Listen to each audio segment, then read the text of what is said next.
Minsan ba naisip mo na parang hindi pa rin natutupad yung mga pangarap at goals mo sa buhay? Sa kabila ng matinding pagsusumikap at sakripisyo mo ay parang wala pa rin nangyayari. Ang masakit pa dito ay hindi na ikaw yung may dahilan kung bakit ka nagkakaganito. Kadalasan may mga tao na umihila sa iyo pababa. Mga tao na pumipigil sa pag-abot mo sa iyong dreams at naglilimit sa iyong potensyal. Ang masakit na katotohanan ay ang 4 na taong papatay sa pangarap mo ay malalapit pa sa iyo. Sino-sino ba mga ito? Ano rin ba ang dapat mong gawin kahit may mga taong pinipilit patayin ng pangarap mo? Mamaya din ay magbibigay pa ako ng bonus tips kaya abangan. Pero before we start, like mo na rin ang ating video kaya kung handa ka na, let's go! Number 1, magulang mo. Una sa lahat, hindi ako galit sa aking mga magulang. Mahal ko ang aking parents at malaki ang pasasalamat ko sa lahat ng ginawa nilang sakripisyo. Mga aral na tinuro nila, nadala-dala ko hanggang ngayon at ang kanilang walang sawang suporta at pagmamahal. Pero may times na unintentionally pinapatay ng parents natin ang ating mga pangarap. Inulit ko, unintentionally ito dahil mahal nila tayo at gusto nila na lagi tayong secure. Ayaw nila tayong mapahamak at pinoprotektahan lang tayo sa mga failures. Normal lang yun kasi meron silang pake at care sa kanilang anak. Ngunit dahil sa sobrang pagka-protective ng ating mga magulang ay nakalimutan nila yung mga bagay na gusto mong gawin or pangarap ng kanilang anak. Yung sarili mong pangarap at hindi yung pangarap nila para sa'yo. Inulit ko, sarili mong pangarap. Example, pangarap ng magulang mo na maging engineer ka. Kasi magandang course nga naman yun at maganda yung kikitain mo pag nag-work ka na. Which is hindi naman mali, pero sa loob-loob mo, hindi mo naman gustong mag-engineering. Wala ka lang choice kasi itong gusto ng magulang mo. Sinunod mo out of respect sa kanila at dahil ayaw mong sumama ang loob nila at magtampo sila sa iyo. Pero in reality, gusto mo talagang mag-business. Gusto mo pala ng ibang course tulad ng fine arts or pangarap mo palang maging artist kasi magaling ka sa music at iba pa. Kaya ang nangyayari sa buhay mo, mag-aral ka ng engineering na wala kang pake. Tapos kapag nagtrabaho ka na, ay parang hinihila mo lang yung paa mo para pumasok. In short, hindi ka masaya na naging engineer ka. Hindi ito ang pangarap mo. Kaya dapat may paliwanag mo sa iyong mga magulang ang side mo at magkaroon kayo ng understanding. Mahal na mahal tayo ng ating mga magulang na minsan masyado na tayong binibaby para tayong malit na ibon sa isang pugad na dapat naandun lang tayo. Nasa pugad na yon, doon komportable at safe. Pero in reality, napakalawak ng mundo at ang tanging paraan para matupad ang iyong pangarap ay kailangan matuto kang lumipad mula sa maliit na pugad at ma-explore mo yung malaking mundo. Kahit na pumalpak yung unang paglipad mo, nabangga ka sa puno, okay lang yun. Eventually, mafe-figure out mo rin kung paano lumipad at mapalapit sa mga pangarap mo. Pero kahit super protective ng ating parents, hindi ito sapat na dahilan para magtanim ng matinding galit. Number 2, asawa mo. Sabi nga sa quote, ay behind every successful man is a woman. Pero hindi lang yan sa success ng man dahil sa success din ng woman ay may suporta rin dapat ng asawang lalaki. Kaya importante na choose the right life partner para matupad din ang inyong pangarap sa buhay.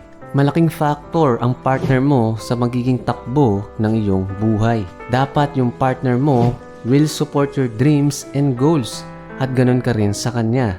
May mga tao kasi na napupunta sa maling partner na imbis umasenso ka sa buhay ay lalo ka pang maghihirap. Yung asawa mo pala ay lasinggero, adik pala yan, nanggugulpi paggalit, sugarol, walda sa pera, napakatamad at iba pa. Kaya imbis na umangat ka ay para kang may kasamang pabigat sa buhay. May times na hindi mo masabihan yung asawa mo kasi nga nananakit. Biglang nagtatampo o kaya binabaliktad ka pa at lalabas ikaw pa yung may kasalanan. Hindi mo tuloy magawa yung pangarap mo kasi iniisip mo yung sasabihin at gagawin ng partner mo na syempre most of the time ay kokontrahin ka lang. Now, meron din namang matino, wala namang bisyo, pero dahil nga may mga pinapalaki at pinaparo na kayong anak ay nag-iba na rin yung perspective. Ayaw na masyadong mag-take ng risk, ayaw na ng uncertainties, natatakot silang mag-try mag-business or mag-try mag-invest, which is coming from a good place din naman dahil paano nga naman kung mag-fail or na hindi gumana. Parang unintentional dream killer din yung partner mo sometimes, parang yung parents din natin. Pero mas maganda na magkaroon yung asawa mo ng mindset shift at mapaintindi mo sa kanya na part ng life yung mga setbacks at pagsubok. Pero ang importante ay magkasama pa rin kayo na sinusuportahan ng isa't isa, nagtutulungan at kayang bumangon mula sa mga kabiguan at paghihirap. Most of the time naman, mas malaki yung reward kapag gumana yung pinaplano nyo, kaya go lang. Number 3, kaibigan mo. Sabi nga sa isang quote, "Show me who your friends are and I will tell you who you are." Kaya kung ang mga kaibigan mo ay puro bad influence, malamang na pare-parehas kayo na walang mangyayari sa buhay. Kapag kasi kung sino yung lagi mong kasama na tumambay, lagi mong kausap, lagi mong kachat, ay nagagaya mo rin sila. Nahawa ka na sa mannerisms nila, sa mga sinasabi nila, sa ginagawa nila, at sa opinion nila. In short, na-influensyan ka ng circle of friends mo. Kung lagi silang walwal, malamang walwal ka rin. Kung mga puro kabastusan yan, malamang ganyan ka na rin. Kung puro chismisan sila, for sure nagiging ganito ka rin, and so on. Kaya importante na ma-filter mo yung mga tao na sasamahan mo at magiging mga tunay na kaibigan mo.